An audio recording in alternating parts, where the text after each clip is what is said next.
Hello, y'all. How's it going? We are going to be talking about launching today, and I completely forgot to set up Instagram. So hold on one second, y'all. Giving some people a chance to get in here while I get myself together. I hope that you had a great Super Bowl because, y'all, let me tell you, my Super Bowl was fantastic. And really, what I want to talk about today, now that we can get this thing rolling, what I want to talk about today, y'all, is I know that y'all saw Rihanna's, so I know you saw the Super Bowl yesterday, or if you didn't watch the Super Bowl, at least you heard about it coming up. You knew that Rihanna's performing. And today, what we're going to talk about is how would you be able to, one, if you want to maximize your next launch, your next product launch, your next course launch, whatever it is that you're trying to maximize or you're trying to market this year. I'm going to talk to you today about a few lessons that I learned from Rihanna's performance that's really going to help us to understand how you can take some of these things away, implement them into your business, and really figure out, like, how do I take my launches to the next level? So that's what we're going to talk about today. So today I'm going to talk to you about 3 marketing and advertising lessons from Rihanna's halftime show. And number 3 is literally the tip that you can start doing now. So make sure you stay around to listen to tip number 3, because that's the one right there. And I'm also going to talk to you just about how you can maximize your next launch like Rihanna. So if you are launching this year, you have a launch coming up and you're really wanting to understand like how you can use and leverage Facebook ads to really take your launch to the next level, then you definitely want to make sure that you're attending my first live workshop of the year, y'all. I'm super excited to be teaching my live workshop. And if you've attended my workshops before, let me tell you, this one's going to be completely different because I've flipped it around and done the whole thing. So I'm super excited for that. So on February 23rd, 6 p.m. Eastern Time, I am going to be talking about how to maximize your money and how to exponentially increase your Facebook and Instagram, how to exponentially increase your sales by leveraging Facebook and Instagram ads. So if you want to be there live, if you want to sign up and watch that, definitely make sure you head over to stacyzeal.co/maximize so that you can learn, so that you can sign up and that you can really make sure that you're going to be in there live. So super excited about that. I can't wait for y'all to attend this new live workshop, y'all. It's going to be so exciting. I'm adding in some storytelling, all the things, y'all. It's going to the next level, let me tell you. But let's jump in. So let's talk about these 3 marketing lessons that I pulled away from Rihanna. And honestly, there were so many. Narrowing it down to 3 was difficult, okay? But overall, I'm going to give you the 3 kind of overarching things that I saw, that I observed as my, because when I'm looking at things, I'm always thinking about the marketing, right? I'm thinking about how do we get the most people to actually be able to see this, to be able to do this, to be able to take this away, right? Hey, y'all, I'm looking at some of the comments. So let's jump in. So lesson number 1 that I took away from Rihanna's halftime Super Bowl show is that, one, she had all hands on deck. So what does that mean? She used all of the marketing platforms she had available that she had already built. I'm going to emphasize that. She leveraged all of the social channels that she already built to everybody was pointing towards the same thing. So that means she was doing media appearances, emails were going out, organic social text messages. She was leveraging advertising. We're going to talk about advertising, even if you do have a platform like Rihanna, right? We're going to talk about advertising next, but each brand had its own strategy to drive to the same common goal. So what does that mean for you? You have a lot. I know that you have all of these different channels that you're using. You have your organic social, you're sending your emails out, you're going live, you're doing all these things. But are you making sure that everything is pointing exactly to where you want it to go, right? Like, is everything pointing towards the same goal? So like Fenty Beauty. One, we saw Fenty Beauty on stage. Y'all, I was wearing my Fenty Beauty last night. So I was like super excited because I was like, ooh, I use that actual product. Come on, girl, that powder is great, right? But what happened? At Fenty's Beauty, their display searches went up by 833%. 833%. She saw an increase of searches for Fenty Beauty because she pulled out the Fenty Beauty and went like this, right? She used the platforms that she had to point everything to the moneymakers, right? So let's think about what she did. All of her channels were pointing towards the Super Bowl, right? Everything was pointing towards the Super Bowl goal. So everything was pointing towards her launch. She had her launch. And then during the launch, She was pointing you to the sales mechanisms, right? She was pointing you to where to buy, right? Because a lot of people know we do, a lot of people don't know they do the Super Bowl for free, right? And so, how are you looking at your different marketing that you're doing? And are you making sure that every lever that you have available to you is pointing towards the actual outcome that you want to see? Right. So that's what I thought about that. Even thinking about like on stage, the costumes that the dancers were wearing were Savage by Fenty, right? All of the stuff, every lever that she pulled, that she had, she used it to direct it towards the sales event.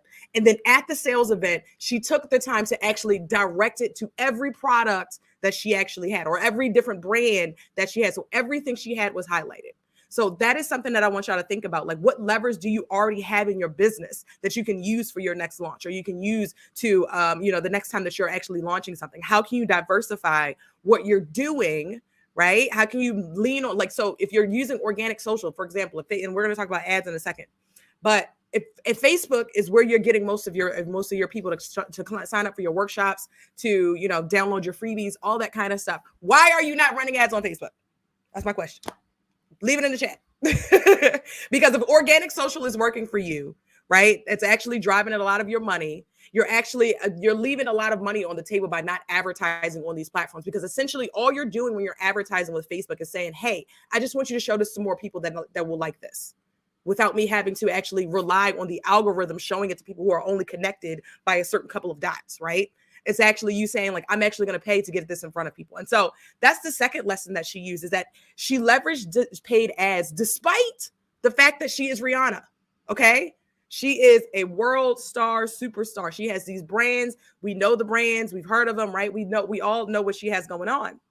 But she was still using advertising because she understands the value of getting her products in front of new audiences, right? She understands that value. So there were ads for Fenty, Savage by Fenty, that were running they had an actual game day drop, right? So how cool is that if you have something that you can drop on your launch day that will get people super excited? But that's something that people paid for, right? Like, it wasn't a freebie. So I don't want you to think that you have to drop all this free stuff. So I'm not even talking really about that, but she used the platform, right, to drive all her sales, to drive all this attention to the Super Bowl. And then she still decided, like, hey, we need to still run ads. Or maybe I'm not saying she specifically was her call, right? She put together a rock star team. She has a marketing engine behind her. And so they were like, hey, we need to make sure we're advertising. And Savage by Fenty already advertises on Facebook anyway. And so what happens during this time is that they increase their budgets, right? They're using all this time before to figure out what's working, what's not. How do we, we look at our, I remember, for example, when I was working at Zappos and we had our Clueless Crocs launch. We had launched Crocs and sold Crocs many, many, many times before. We had never sold this new specific product. It was an exclusive line with with Crocs and Clueless, the movie.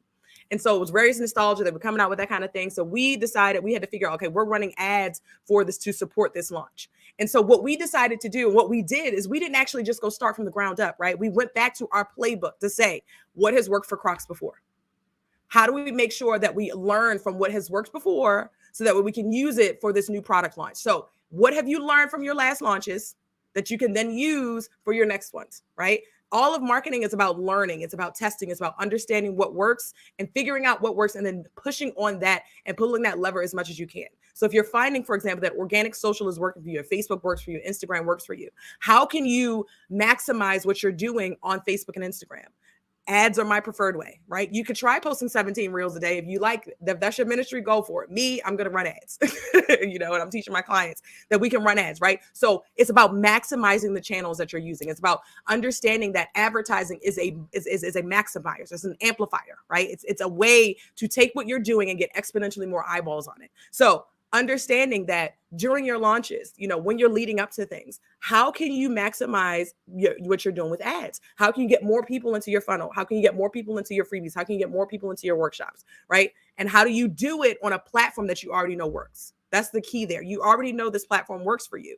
And so you're leaving money on the table if you're not actually leaning into advertising. And there are things, you want to make sure that you're ready. And when you come to my workshop on February 23rd, that you're going to learn about how to make sure that you're ready. And some of the content that I've just been posting this last couple of weeks is about how do you get ready, right? And so make sure that you're understanding that in marketing, it is so important to nurture your existing audience, right? It's so important to stay top of mind for them. But what's also important is getting in front of new people, because eventually you're going to tap out at the amount of people that you're able to serve, right? Because you're not focused on getting in front of new people. You're only focused on serving your existing clients and your existing audience, but you're not focusing on, like, how can I get my message in front of new people who have no idea who I am, but still have the need, and I know that I can still help them, right? They just don't know who I am, and that's just really what it boils down to, right? So lesson number 2 was to make sure that you are leveraging advertising. That lesson number 2 was that she still leveraged advertising, even though she was on the stage where millions and millions of people were watching, right? So ads are definitely a great way to add to what you're doing, right? To maximize on what you're doing. And that's what I'm going to be teaching on the workshop on February 23rd. So stacyzeal.co/maximize, and you'll be able to sign up. Also, my site's a little new, so go ahead on over there and check it out. Lesson number 3. Let's get down to lesson number 3, this last lesson here. And again, there were so many lessons, and I've so many things that I've been thinking about, just watching her really kind of bring this to life. Lesson number 3 is that the buildup matters. So what does that mean? The pre-launch matters, right?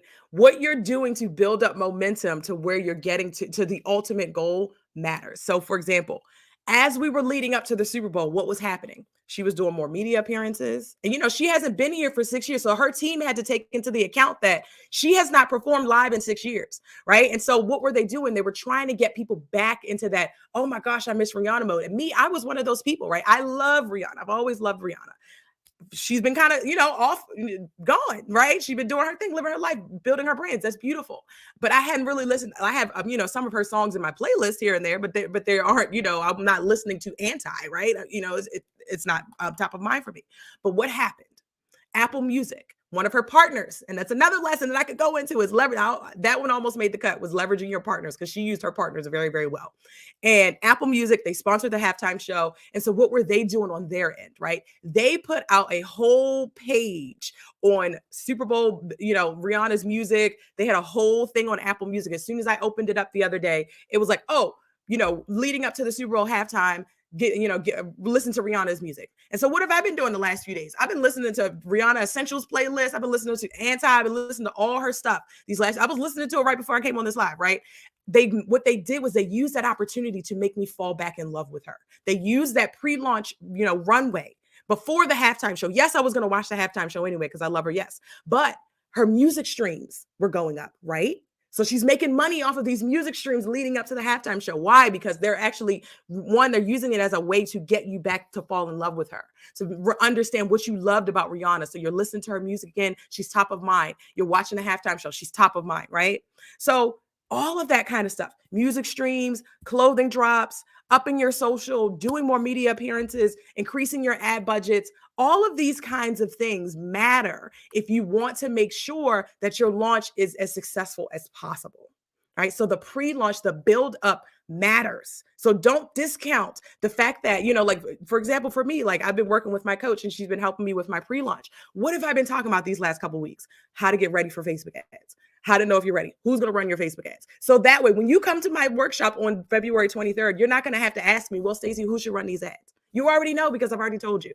I've already given you 3 options. And now you're at that point where you're like, I've watched the 3 options. I kind of have in my head which one I want to go with, right? I just need to come in and learn a few more things. And so don't discount that time that you have as you build up to your launch. I know that it may feel like nothing's happening and nothing's moving, but when you start to think about how Rihanna really kind of led up to this halftime show, like I haven't pulled any numbers or anything like that, or they haven't, I haven't really seen any numbers on how much money she's made off of this, or how much money her brands have made off of this. But seeing 833% increase in just searches for Fenty Beauty, when people know Fenty, a lot of people know Fenty Beauty, right? But seeing that kind of search volume increase from that buildup phase through to one day, that is why the buildup is so important. That's why the product placement is so important. That's why her using all of the levers that she has and using all of her products that she ultimately wants to sell, because she's not dropping a tour right now, right? I thought she was going to drop a tour. I haven't seen anything about tour dates yet, but she's, maybe she's pregnant, so she's going to do the tour after she's finished. But what we do know is that we can buy Fenty Beauty. We can buy Savage by Fenty. We can listen to her music. So she's making all of this money from her music streams, her clothing drops, her makeup, without even having to announce a tour. right? Because she took the time to use this halftime show to really pull to really push you into the different things that she offers. She used that pre-launch time, that build-up phase, to actually get you excited, to get us paying attention, to get us back in her world, and us, us back familiar with Rihanna and what we want to do. And she used this kickoff, this sales event, to actually push you into her beauty, into the things that are making her billions of dollars. Let's be clear. Like, let's be frank with that, right? Like, the thing that her music is not making her, didn't make her a billionaire, right? She used that music, she used her music to build her platform, to build her audience. And, that made her a lot of money. Yes. But she didn't become a billionaire till she started, till Fenty by Savage and, Fenty Beauty and all those kinds of things. Those are the big money makers in her business, in her life, in her business, right? So if you think about your next launches and you're thinking about the things you have coming up, right? How can you lead people to what you offer, to the other things that you offer, right? Because let's say you have a workshop and people come to the workshop and they don't buy the product. What are you going to do? You're just going to say, okay, buy nothing. But maybe you do have a paid workshop that people can go to, that you can start to make money from, for people who are not ready to pay for your high ticket offer. They're not ready to enroll in your top tier course. But what they are ready to do is take a $100 workshop, right? So the pre-launch build, the build-up matters, the launch matters, right? And so take this time. So let me recap those 3 lessons for y'all, so that we can kind of round this out. And let me know if you have any questions, any thoughts, any feedback in the chat, y'all. And hey, y'all, I see y'all in the chat over on the side. Yes. So let me know if y'all have any thoughts, questions, feedback, anything. I would love to know what your takeaways from it were. But the first lesson that I took away is that, one, she had all hands on deck. So every brand, everything that she was doing was pointing to the Super Bowl halftime show. Her music, her clothing, her beauty, all of her brands, everything that she was doing, herself, her social presence, everything was pointing to what she would, to the sales event coming up. The second lesson is that she leveraged paid ads despite being Rihanna. So if you feel like, I am a staple in my industry, right? You're getting a lot of money, you're making a lot of sales, you're a staple in your industry, but you're doing it all organically, right? You're only relying on organic, you're leaving money on the table, right? So even a star as big as Rihanna understands that I still need to run ads to get my message in front of the right people at the right time, right? So that's lesson number 2. And lesson number 3 was that the buildup matters. So making sure that your pre-launch, that the things you're doing before your actual sales event are actually pointing to the outcome, or actually, you're maximizing what you're doing. You're actually taking the time to get people excited again, to reintroduce yourself, to nurture those people, and give people the information that they need before they can actually pull the trigger and actually buy from you, or actually take the action that you want them to take at your sales event. So those are the 3 lessons. I want to make sure that you are maximizing your next launch. So if you have a launch coming up this year and you're wondering, how do I maximize my launch? How do I blow out my launch like Rihanna? How do I make sure that I take things to the next level? Because I've been making these sales, I'm doing really well, I'm making a lot of money, but now I want to take things to the next level. So that's what I want to help you to do in my upcoming workshop on February 23rd at 6 p.m. Eastern. Go to stacyzeal.co/maximize to sign up, because within that workshop, I'm going to be teaching you how to maximize your money with Facebook ads. So this is somewhat of a different workshop that I'm teaching. I'm teaching you how to take what you're already doing organically, what you're already implementing in your business, what's already bringing you money in your business, and figuring out, how do I take this to the next level without having to do all the hustle? How do I confidently make sure that I can run ads, or I do these strategically? I know how to build ads. I know what I'm doing. How do I make sure that I plan this launch runway, right? So that way I know when to start my ads, right? Or I know when to start my ads with my pre-launch, when to switch over, all these things, right? So if you want to learn how to really blow out your next launch, how to maximize what you're doing with Facebook and Instagram ads, I invite you to join me on February 23rd at my workshop. So I'm super excited, y'all. This workshop is going to be so dope. It's going to be so fun. So make sure that you're there, stacyzeal.co/maximize, to save your spot. It is going to be capped at a certain number of attendees. So make sure that you grab your spot now. And if you want to see the replay, yes, please sign up. There will be a replay available, but will be a short time replay. So that's what I got for y'all today, y'all. I hope that this was helpful. I know that I learned so much from watching, people who have these, to be frank, you learn a lot from being able to watch people who have a lot of money to spend on marketing, right? Like when I worked at Zappos, we had a lot of money to spend on marketing. Okay. And so you can learn a lot of stuff because you have the money to spend, right? But when you don't have the money to spend, you don't have all the, this Rihanna money, that's fine. It's not to say that, you can't learn anything, but take pieces of what you saw her do, right? Take a couple of snippets and figure out, how can I apply this to my business? How do I make sure that all my hands are on deck, right? For this launch that I have coming up? How do I make sure that I'm seeing that organic social has worked for me? How do I take this to the next level with ads, right? Like, you're seeing all of these things that you can just take away from these kinds of things. So let me know in the comments if you thought this was fun, or this was helpful, or this was a cool kind of way to kind of talk about marketing and ads, because I have so many of these lessons, y'all. We could talk about Beyonce's homecoming performance. That is one of the ones I used before as an example of the build up to homecoming, the Coachella performance, the build up to that, using the Coachella performance to kick off a Netflix documentary, and using that to kind of to kick off a live album, all this kind of stuff. Like, there's so much that you can learn from watching people who have a lot of money to spend on marketing, y'all. And so I find that is one thing that I love to do, to be able to take all these lessons out and to distill them for y'all. So if you found this helpful, let me know in the chat. Leave your favorite emoji below if you found this helpful. And I'll make sure that I do some more episodes where I can kind of relate some of the things that some of our big favorite celebrities are doing to, market themselves. Because if Rihanna has to run ads, why don't you? That's just my thing, right? Like, if Rihanna has to run ads for her brands, why would I not have to run ads for my brands? If I want to get to the, have a big platform and I want to be able to impact people, why would I not have to do that? So glad this was helpful to y'all. Let me know again if y'all have any thoughts or feedback. I'm going to go ahead and jump off of here. But yeah, it was great, y'all. I hope that y'all learned a lot, because I definitely did. So I'll see y'all on the next live, and I'll see y'all at the workshop, February 23rd, staceyzeal.com/maximize. All right, bye.